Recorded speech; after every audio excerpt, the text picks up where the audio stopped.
Here's Sean Carroll to explain why the fine-tuning argument for God is not at all convincing. I know you know about the fine-tuning argument for the existence of God, and I don't want to just do the boring thing of just asking you exactly what you think about that. But specifically, when people talk about this, the problem that we're confronted with is that the universe abides by a certain number of constants which seem very, very finely balanced, to the degree that if you were to increase gravity or its strength by the most unfathomably tiny amount, the universe would all collapse in on itself, and the reverse is true as well. And so we're kind of typically given three options here to explain why it is that the universe is finely balanced to allow atoms to form and planets and stars and stuff. One is it's just by chance, which seems incredibly unlikely. It's only unlikely if you assume that each alternative value we can imagine the constants having are all equally probable and possible. Even if they are possible, maybe there's some causal influence making the constants that we have more probable than the other imaginable constants. One is that God did it, which seems maybe a bit too easy. It seems a bit too incoherent. In order to create the universe, you would have to exist independent of it. What does it mean to say that a God exists at all if there's no universe to exist in? And the third is necessity, that there's some kind of reason why it had to be that way. Or maybe not a reason why it had to be that way, but it just had to be that way.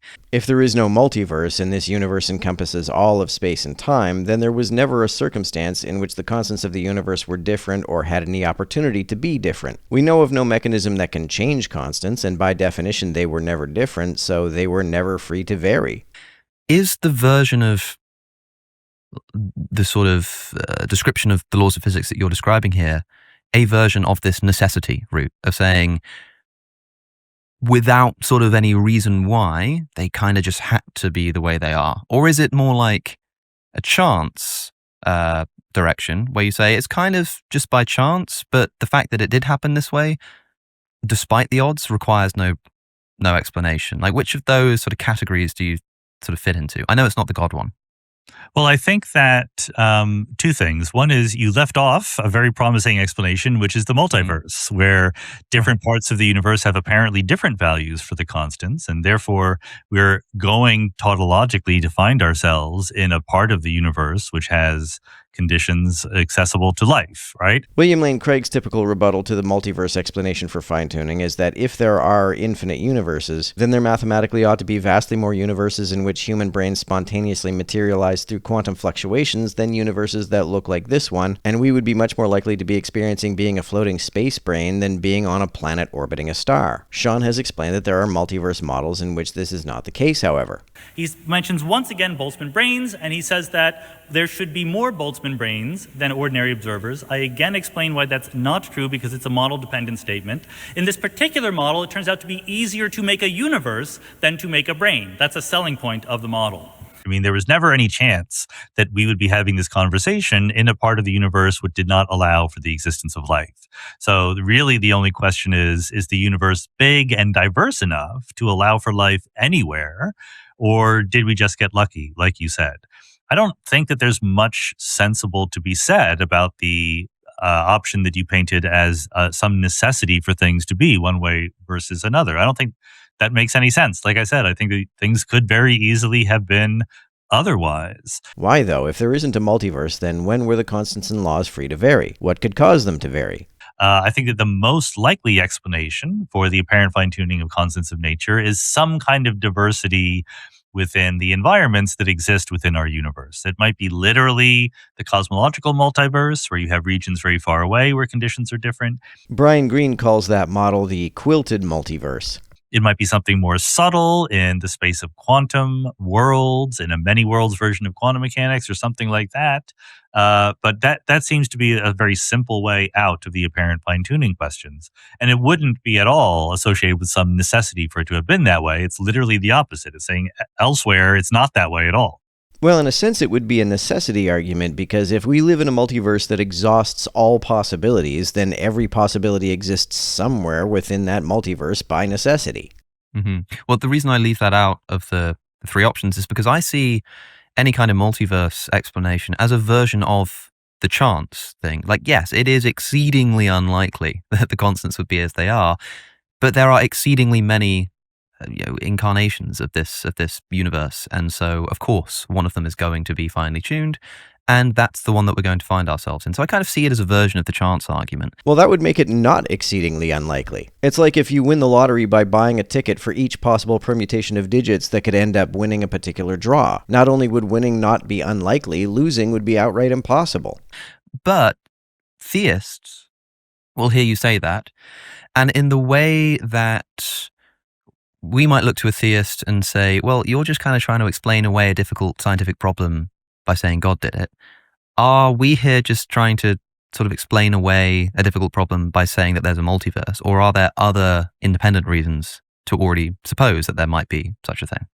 Well, the folks who say that God explains supposed fine-tuning make that argument because they want to present what they see as evidence for that conclusion. They're working backward from the conclusion that they want to be true, or of which they are already convinced. Physicists who propose a multiverse are not doctrinally committed to the existence of a multiverse. They propose it because it seems to follow from the evidence. They don't presuppose it to be the case. Theists might accuse physicists who cite the multiverse as a possible explanation that they are presupposing that a God does not exist. They assume that they still would not infer that God is responsible, even if God were a better explanation. I don't see God as a better explanation, not because I'm doctrinally committed to God's non-existence, but rather because A, God is not a recognizably coherent idea to me, B, God is less consistent with Occam's razor in that other universes are a more modest assumption than a cause which is wholly ontologically distinct from the universe, and C, God doesn't explain much because it leaves open the question of why God decided to make a life form that can only exist within the parameters we see. So I think a couple things. One is I would vastly prefer to separate the two possibilities, one of which is there's a multiverse and the different constants of nature appear different locally in different regions, and therefore by a selection effect, we find ourselves in a region that is hospitable to life, versus a thing that says there's just one universe and we just got lucky that the parameters of that universe allow for the existence of life. Those are two very different scenarios, and I wouldn't want to conflate them together. This is why I think the multiverse hypothesis is more of a necessity scenario than a chance scenario. I certainly don't think, and then the question, are we just sort of doing just the same thing that the theists do by invoking some mechanism to explain these apparent fine-tunings? I think that there's two things going wrong with that. One is, there's nothing wrong with invoking mechanisms to explain things you see about the universe. That's what science does. That's how you invent scientific theories. You try to fit the data. Yeah, you try to find a conclusion to fit the data. What theists do is try to find data that they think fits their conclusion. By proposing a hypothesis or a model that accounts for that data. And if the data include the fact that the energy density of empty space or something like that could have been very different, but is just right for allowing for the existence of complex structures that physically transmit and process information in a way that we recognize as being characteristic of intelligent life. Those are data that we should use in constructing our theories. And the other is that, as you hinted at the end there, indeed, we have reasons that have nothing to do with explaining fine-tuning for expecting that there is some kind of multiverse out there. A claim I hear apologists sometimes make is that the multiverse was formulated as a hypothesis for the sole and specific purpose of evading the conclusion that God is responsible for the parameters of the universe being what they are. This isn't true. There are other reasons to infer that there may be a multiverse that are not at all inferred from the universe's alleged fine-tuning. The reasons are not airtight. We really don't know for sure, but both from cosmology, inflation, string theory, all these speculative cutting-edge ideas, and from quantum mechanics, like we said, the many worlds formulation of quantum theory, we get a multiverse out of theories that were invented for completely different reasons. They were not invented to get you a multiverse, but you try to follow and take seriously their implications, and you find that there is one out there. Very, very different than the story with theism, let's just put it that way. Sean's too nice to say that theists are working backward from their preferred worldview. Yeah, I think that's probably true. But then how much stock do you place in the theistic explanation for fine-tuning here? In other words, is it sort of like, that's nonsense because we have this other explanation? Or is it like, no, this fine-tuning problem does increase my credence in the existence of God. It is a sort of viable option for me. It's just like it doesn't compare to the scientific explanation. Like, where do you sort of place it on that level of convincingness? Well, I don't see the idea of a supernatural entity creating the universe to even be comprehensible, and I have no idea how to find an argument at all convincing if I can't even understand it, even if it happens to be true. My usual line is that I think that the fine-tuning argument for the existence of God is the best argument that people have for the existence of God. I find them all equally nonsensical. But it's a terrible argument. It's really not very good at all. And for various reasons, I'll just mention two of them very quickly. One is that the fact that the physical constants of nature are fine-tuned really means the following thing. It means that they take on values that allow for the existence of physical configurations of matter that behave like living creatures, right? We metabolize, we reproduce, we process information, like we said, all of while obeying the laws of physics in a way that wouldn't have been possible if various constants of nature were very different than they are right now. That is exactly what you would expect if God didn't exist.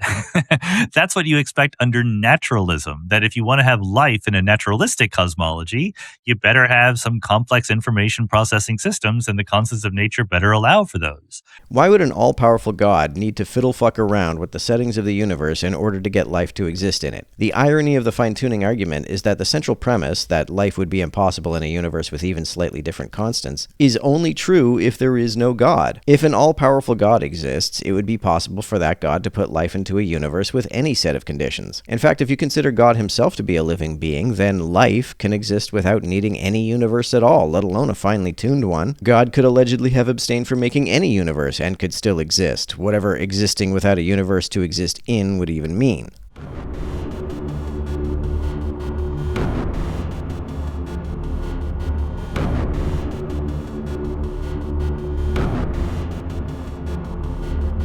To everyone who helps me out on Patreon, you're a big help. Thanks so much.